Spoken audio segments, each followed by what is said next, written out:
원래 여름이 시작되면서 지난 3개월 동안 성숙한 성도의 삶이라는 제목을 가지고 시리즈로 하나님의 말씀을 나누었습니다. 6월에는 하나님을 체험하는 영성, 7월에는 예수님을 닮아가는 성품, 그리고 8월에는 성령님과 동행하는 일상이라는 제목을 가지고 말씀을 나누었습니다. 오늘은 여름 시리즈 마지막 시간 나눔에 대해서, 나눔은 축복의 통로입니다 라는 제목을 가지고 말씀을 나누려고 합니다. 로핑크가 쓴 초대교회는 어떤 공동체를 원했는가 라는 책이 있습니다. 이 책에 보면 특별한 단어를 하나 소개합니다. 대조사회라는 Kontrastgesellschaft라는 독일 단어를 하나 사용을 합니다. 대조사회, 일반 국가의 사회가 있지만 이 사회와 대조가 되는 하나님을 믿는 백성들이 이루어가는 사회가 있다라는 겁니다. 몇 가지 특징을 말을 하는데, 이들은 사랑을 해도 정말 마음을 다해, 생명을 다해 사랑을 합니다. 섬겨도 자기 자신을 낮추고 남을 높이는 진정한 섬김이 있습니다. 또 다른 중요한 특징을 하나 말하는데, 그 특징이 나눔이라는 특징입니다. 내 것을 주장하지 아니하고 상대의 필요를 위해서 내 것을 마음껏 드리는 나눔이 대조사회의 한 중요한 특징이라는 말입니다. 초대교회에 보면 사도행전에 나타난 모습이 바로 이 모습을 보여주고 있습니다. 믿는 사람이 다 함께 있어 모든 물건 서로 통용하고 재산 소유 팔아서 각 사람의 필요를 따라 나누어 주며, 나눈다는 것, 나눔이라는 것은 본래 사람의 성품과는 반대되는 덕목입니다. 사람이란 예전이나 지금이나 더 많이 가지는 것, 더 많이 추구하기 위해서 달려가고, 많이 가지는 것을 가지고 성공이라고 행복이라고 생각을 하기 마련입니다. 그러나 전혀 다르게 살아가는 사람이 있다라고 말씀을 합니다. 더 소유를 위해서 달려가는 것이 아니라 더 남을 구제하고 남에게 나눔을 위해서 살아가는 사람이 있다라고 말씀을 합니다. 사도행전에 나타난 초대교회뿐만 아니라 예수님께서는 이미, 하나님께서는 구약 시절에도 나눔에 대해서 똑같은 정신을 말씀해 주고 있습니다. 오늘은 하나님께서 그 나눔에 대해서 주시는 말씀입니다. 세 가지로 나눔에 대해서 살펴보려고 합니다. 첫 번째, 하나님이 명령을 하십니다. 반드시 나누어 주라. 반드시 형제를 구제하라. 하나님 백성에게 있어서 나눔이라는 것은 하나의 선택이 아니라는 겁니다. 하나님을 믿는 백성이라면 하나님을 믿는 형제 자매의 궁핍함을 보고 지나치지 말고 반드시 나누고 구제하라는 명령입니다. 내 하나님 여호와께서 내게 주신 땅 어느 성읍에서든지, 지금 이스라엘 백성들이 가나안 땅을 정복하기 직전입니다. 가난한 형제가 너와 함께 거주하거든. 이스라엘 백성들이 하나님 앞에서 한 언약 공동체가 된 형제 자매들의 모습입니다. 그 가난한 형제에게 내 마음을 완악하게 하지 말며 내 손을 움켜 쥐지 말고 반드시 내 손을 펴서 그에게 필요한 대로 쓸 것을 넉넉히 구워 주라. 형제를 위해서 아끼지 말고 반드시 구제하라는 말씀입니다. 우리는 구제한다라거나 나눔이라는 말을 생각하면 먼저 월드 비전이 떠오르기도 하고, 우리 교회가 참 많이 헌금을 보내는 컴패션도 떠오릅니다. 또 겨울이 되면 제복을 입고 종을 울리는 구세군도 떠올리곤 합니다. 땅 위에서는 주님의 이름으로 한다 하더라도 우리에게 호소하기도 하고 구제를 권면을 하기도 합니다. 그러나 하나님이 구제에 대해서는 굉장히 다르게 말씀하십니다. 반드시 그렇게 나누어 주라고, 구제하라고 명령을 하고 계시는 겁니다. 왜 하나님께서 나의 것을 가지고 나누으라고, 구제하라고 명령을 하고 있는 것일까요? 하나님을 믿는 백성이라면 하나님 백성답게 살아가는 생활 양식이라는 게 있습니다. 그것이 내 것을 주장하지 아니하고 하나님이 맡겨주신 것인 줄 알고 그의 형제 자매의 필요를 따라서 나누어주는 삶인 겁니다. 하나님의 백성답게 살아가는 정표, 증거가 나눔을 통해서 나타난다라는 말씀입니다. 오늘 이 말씀은 누구에게 하는가, 대상이 중요합니다. 이스라엘 백성들, 하나님의 구원을 체험한 사람들입니다. 출애굽 당시 때 노예되었던 사람들을 하나님께서 하늘의 문을 여시고 그들을 구원하셨습니다. 하늘에서 만나를 떨어뜨리기도 하셨고 반석을 쳐서 물을 내어서 목마름을 해결시켰던 우리 하나님, 그 구원의 역사의 스토리를 알고 있는 백성들, 하나님의 구원 역사에 동참했던 하나님의 자녀들에게 지금 하시는 말씀입니다. 하나님이 우리의 아버지고 너희가 그리스도 안에서 한 형제 자매이기 때문에 반드시 이 사랑을 서로 간에 보이라는 명령입니다. 여러분, 지금 이들이 어떤 상황입니까? 이스라엘 백성들을 가나안 땅에 들어가기 직전입니다. 가나안 땅 누가 살고 있습니까? 7 부족이 살고 있는 땅입니다.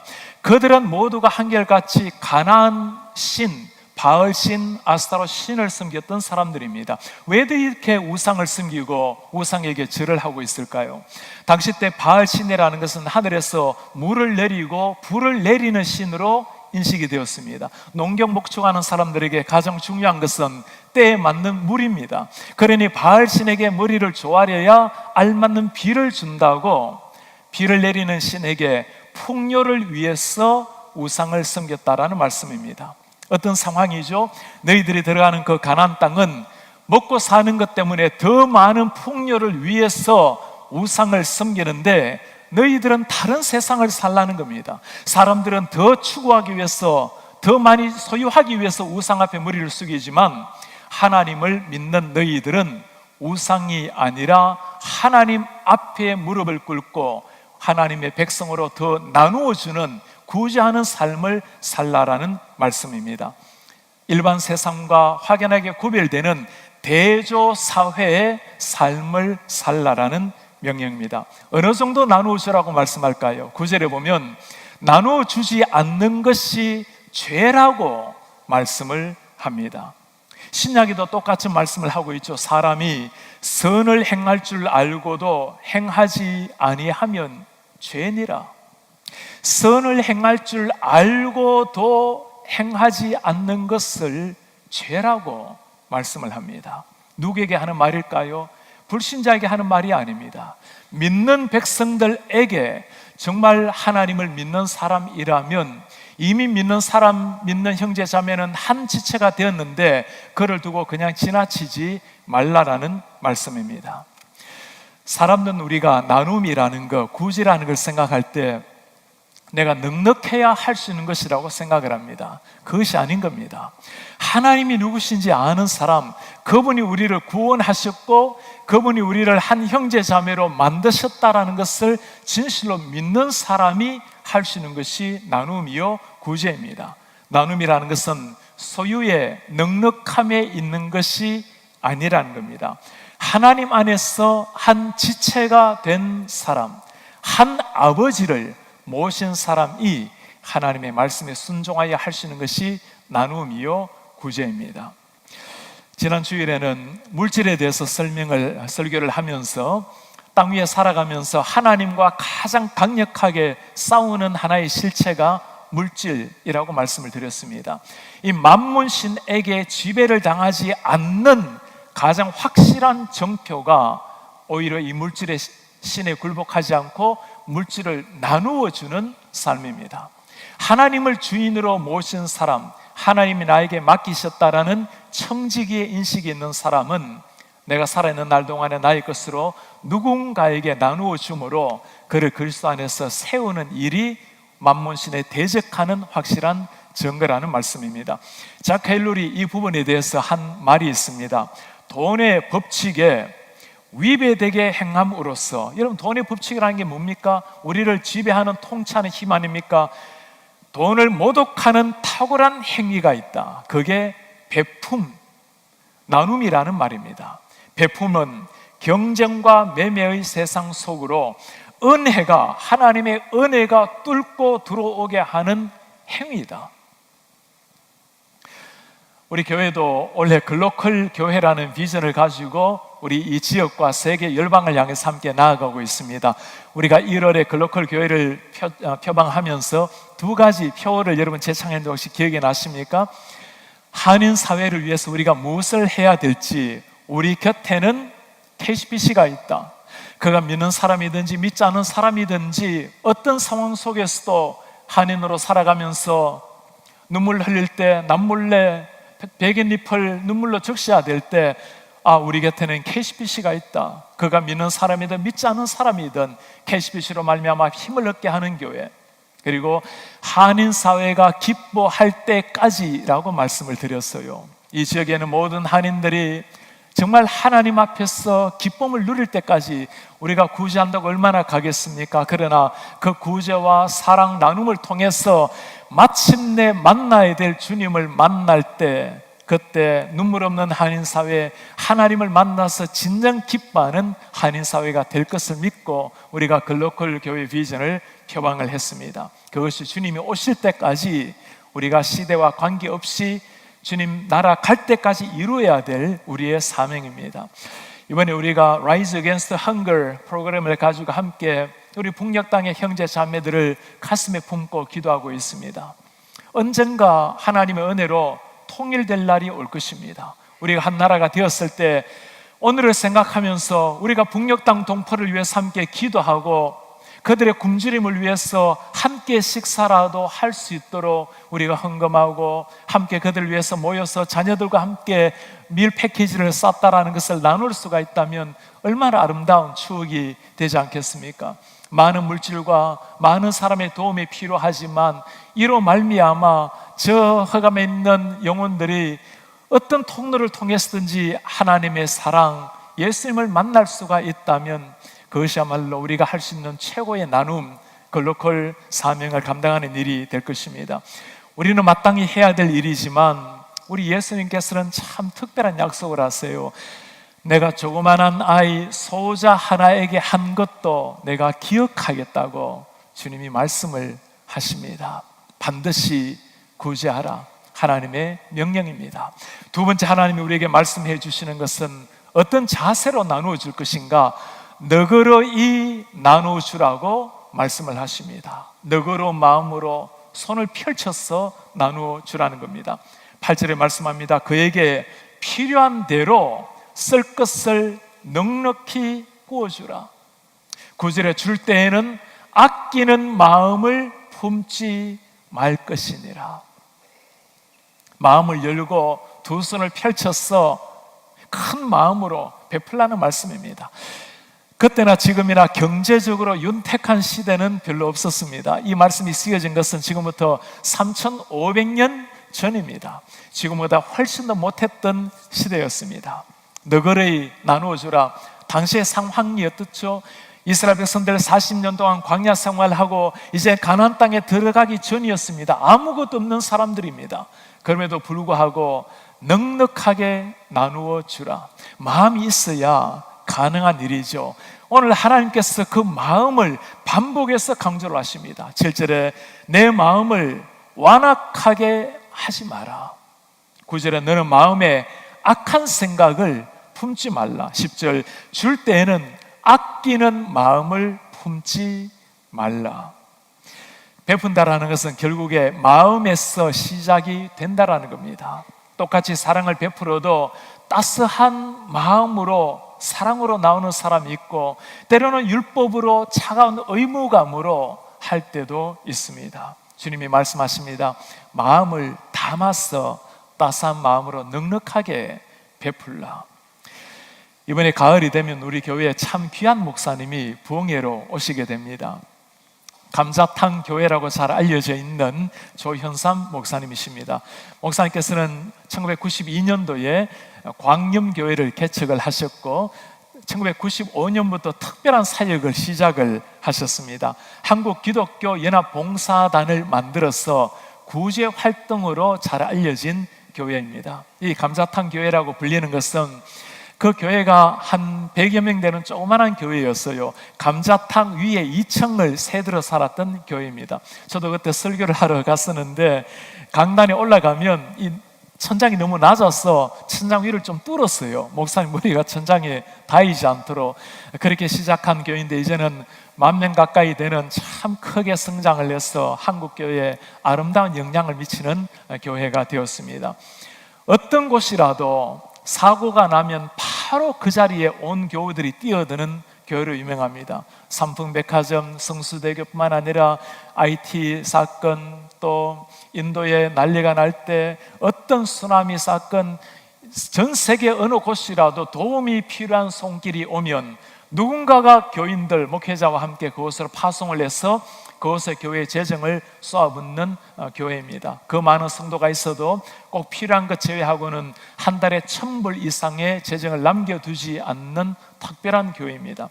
목사님께서 파이퍼 교회론으로 잘 알려져 있는데 그분의 생각이 이런 겁니다. 교회는 하나님이 세상에 복을 주시기 위해서 가설한 파이프와도 같다. 목사님이 하시는 말씀이에요. 우리의 사명은 어둠을 어둠이라고 말하는 것이 아니다. 썩을 것을 썩었다고 말하는 것도 아니다. 우리의 사명은 어둠 가운데 빛이 되는 것이고 썩는 가운데 소금이 되는 것이다. 그렇죠. 썩은 걸 가지고 썩었다고 말하는 사람, 날카로운 비판의 눈초리로 차가운 가슴으로 말하는 사람 얼마나 많습니까? 하나님의 가슴을 아는 사람, 우리같이 주님 앞에 죄악된 자를 따스한 마음으로 품고 사랑하고 용납한 주님을 아는 사람은 그 썩어있는 세상 가운데 내가 한 톨의 소금이 되고 어둠 가운데 빛이 되는 것, 그 사명을 향해서 온 교회가 달려가고 있습니다. 오늘날 이런 교회가 있다는 게 참 얼마나 하나님 앞에 감사한지 몰라요. 우리 사랑하는 성도님들, 여러분들을 볼 때도 참 목사로서 똑같은 감사한 마음이 듭니다.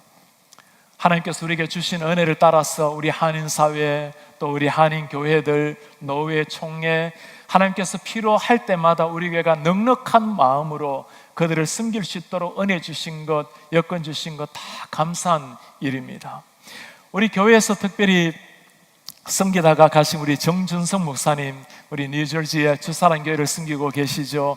우리에게 부탁을 해와서 그곳에 우리 집사님들이 특별히 휴가를 내어서 IT 전문가들이, 장로님 집사님들이 가서 목양 시스템을, 컴퓨터를 잘 셋업을 하고 돌아오게 되었습니다. 목사님이 볼 때마다 얼마나 그것을 고마워하는지, 그 많은 돈을 세이브한 것도 중요하지만 사랑하는 교우들이 가서 정성스러운 사랑과 기도로 그렇게 기본을 셋업해 주었으니 얼마나 그것이 감사한 일이겠습니까? 지난주에는 우리 교회에서 지역에 참 힘들게 목회하는 20가정을 모시고 20분의 목사님들, 20분의 사모님을 모시고 목회자 힐링 캠프를 섬기게 되었습니다. 수십 명의 우리 성도님들이 특별히 휴가를 내어서 월화 이틀을 지극한 정성으로 섬기는데 아직까지도 그분들이 고마움을 표현하고 있어요. 참 목회하면서 얼마나 눈물 없이 들을 수 없는 그 사모님들의 이야기들, 많은 아픔들, 목회 가운데 그 내면의 아픔들, 갈등들을 가졌던 목사님들이 하나님 앞에서 힐링을 체험하고 그렇게 돌아가게 되었습니다. 지금 또 우리 교회에서 예배를 잘 마치고 나면 때론 오후에 하나님께서 꼭 필요한 지역교회에 가서 말씀으로 섬기고 또 찬양으로 섬기고 먼 곳까지 가셔서 하나님의 말씀을 가르쳐 주시는 이런 분들을 대하면 참 목사로서 여러분들이 자랑스럽고 얼마나 고마운지 모릅니다.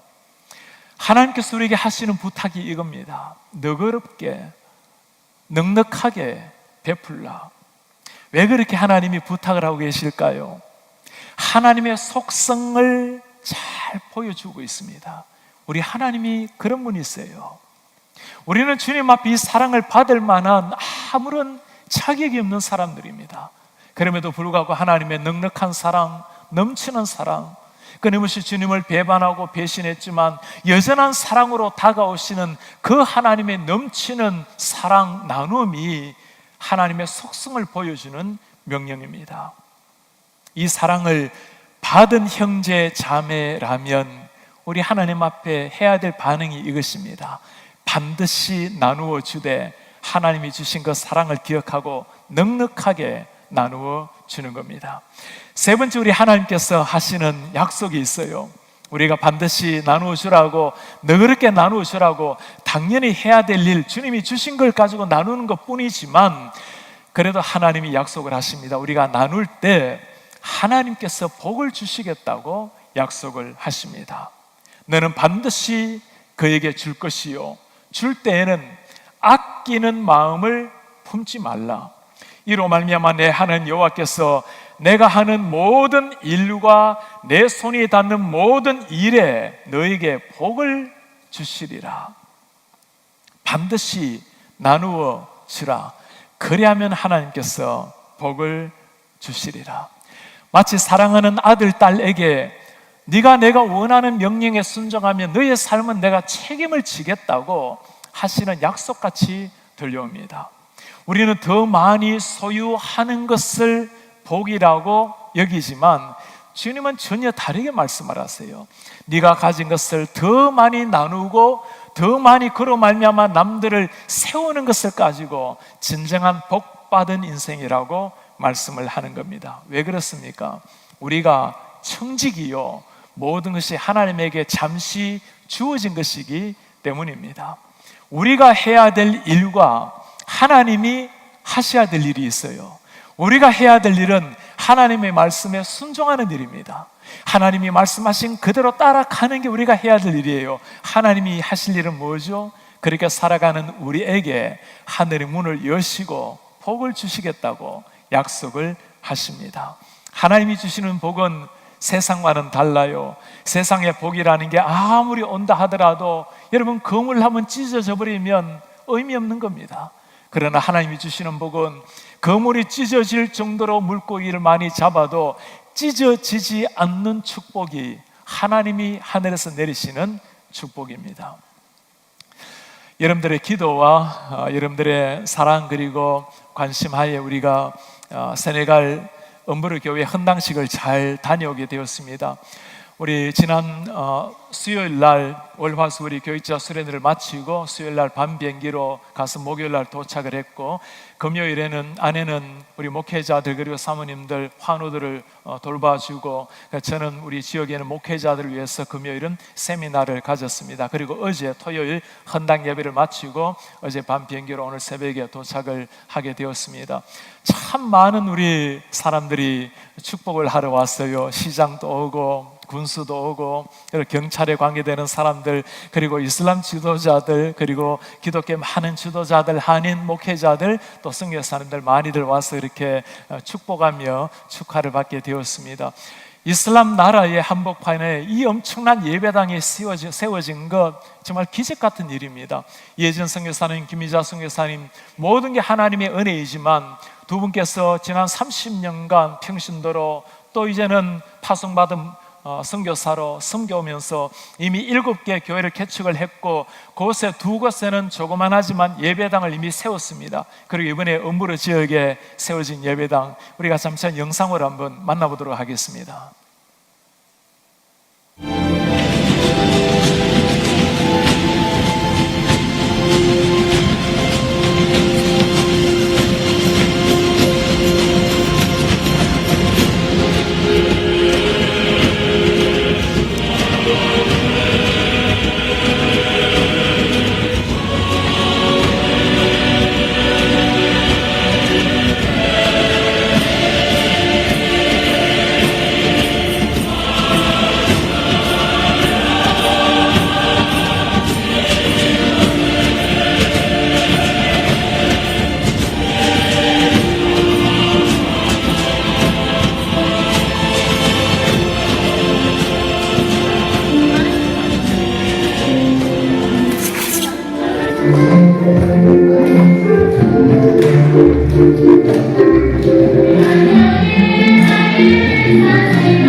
Father, please pour your Holy Spirit upon this church.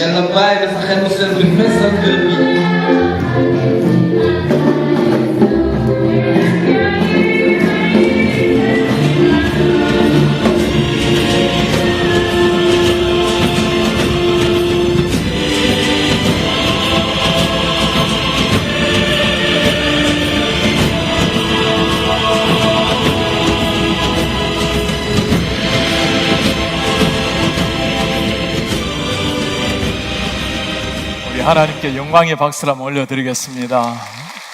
하나님께서 저 서부 아프리카 세네갈 무슬림 땅에 하나님의 교회를 세우게 하셨습니다. 여러분들 보신 것처럼 우리 단기 선교팀들 그때그때마다 가서 많이 도우시고, 또 특별히 건축팀도 가시고, 또 솔라 태양열로 저 전기도 들어오지 않은 땅에 환하게 불이 오고, 그리고 우리 많은 성도님들 기도하고 젊은이들도 다녀온 곳입니다. 우리의 눈물과 땀 그리고 우리의 헌금 곳곳에 베어져서 이곳에 교회가 세워졌는데, 저 높은 십자가를 여러분 보시고 어떤 생각이 듭니까? 이슬람 땅에 저 십자가가 세워지는 게 가능할까요? 우리 한국 선교사님들이 오셔서 보시고는 상상할 수 없는 일이 어떻게 이렇게 이루어지는지 모르겠다고 그렇게 이루어진 거예요. 그리고 아까 단체 사진 우리 함께 찍었던 사진은 우리 선교사님이 키워서 이미 사역을 하고 있는 지방교회 목회자들이고, 마지막에 찍은 사진은 우리 세네갈에서 사역하시는 우리 한인 선교사님들이십니다. 맨 마지막에 여러분 보신 그 사진이 기억납니까? 막시 예수 그리고 아멘이라게 나오는데, 예수님 감사합니다 아멘이라는 말씀인데, 이 건축을 밑에 바닥을 한 사람은 이슬람 교인이에요. 그분이 예수님 감사합니다 아멘이라고 조각을 써놓은 거예요. 선교사님이 부탁한 것도 아닌데 그래 놓은 것을 보고 깜짝 놀라서 물었어요. 어떻게 이걸 이렇게 했냐고 했더니, 우리 단기 선교팀이 이번에 와서 복음 전하는 걸 들은 거예요. 그리고는 예수님께 감사합니다 아멘하고 그렇게 써놓은 겁니다. 들어갈 때마다 하나님의 그 은혜를 생각하며 아멘 하는 마음으로 들어가게 될 것입니다. 저 음부로 예배당을 통해서 우리 하나님께서 세네갈의 거센 복음의 강물이 흘러서 세네갈뿐만 아니라 옆지역에 있는 수많은 아프리카 나라들 그리고 전 세계 열방 가운데 복음이 펼쳐질 수 있도록 제가 설교하면서 간곡히 부탁을 했습니다. 140년 전 한국에 한 명의 그리스도인이 없었던 땅이었지만 하나님의 은혜로 한 사람 한 사람 생명에 싹이 트고, 이제는 선교사님들이 들어오는 나라지만 멀지 않아서 세네갈을 통해서 선교사님이 파송되는 나라, 아프리카와 전 세계 열방을 말씀으로 섬기는 나라가 되기를 부탁하면서 말씀을 마치게 되었습니다. 우리 성도님들 기도해 주시고 또 함께 동참해 주신 여러분들께 참 감사를 드립니다. 제가 이번에 세네갈에서 참 귀한 경험을 하나 하게 되었어요. 마침 제가 갔을 때가 세네갈에서 가장 큰 명절이라는 날이었습니다. 따바스키라고 이슬람권의 가장 큰 명절인데 사흘 동안 함께 먹고 마시며 명절을 지내요. 그분들이 명절 때 하는 일이 첫날에 아침 10시 반이 되면 전국적으로 방송을 합니다. 그 방송과 함께 일제히 양을 잡아요. 구약의 양을 잡아서 속죄하는 것처럼 양을 잡는데 전 나라에서 100만 마리 정도 양을 잡습니다. 세네갈 인구는 1,500만 명입니다. 그러니 15명 정도의 한 마리 양을 잡는 거죠. 집집마다 양을 잡는데 잡지 못하는 집이 있어요. 참 놀라운 이야기는 양을 잡지 못하는 집에는 잡은 형편이 되는 사람들이 똑같이 나누어 준다는 거였습니다. 모두가 함께 식탁에서 즐길 수 있도록. 세네갈 그 가난한 나라이지만 굶어서 죽는 사람이 한 사람 없는, 그렇게 나누어 주기를 좋아한다는 거예요. 부여서가 아닙니다. 좋은 대학교에 나와서 좋은 직장을 잡아도 월급이 300불이 되지 않는, 일반 평민들이 200불이 되지 않는 이 궁핍한 상황 속에서도 형제를 도우며 살아가는 사람들.